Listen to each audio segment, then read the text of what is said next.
నమస్కారం ఘంటారావానికి స్వాగతం. ముందుగా ప్రధాన అంశాలు.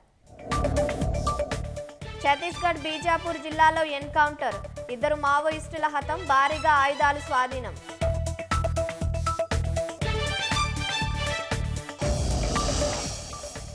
జెనీవా వేదికగా ఇరాన్ అమెరికా 3వ విడత అణుచర్చలు, శాంతికైనా యుద్ధానికైనా సంసిద్ధంగా ఉన్నామన్న టెహరాన్. సామాజిక మాధ్యమాల్లో తగ్గని ప్రధాని మోదీ హవా, ఇన్స్టాగ్రామ్లో 10 కోట్లు దాటిన ఫాలోవర్లు.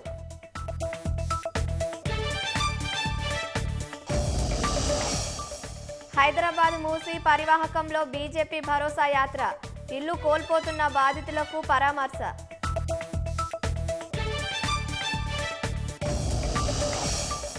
రాష్ట్రంలో 45 మంది ఐఏఎస్ అధికారుల బదిలీ, ఉత్తర్వులు జారీ చేసిన సీఎస్ రామకృష్ణారావు.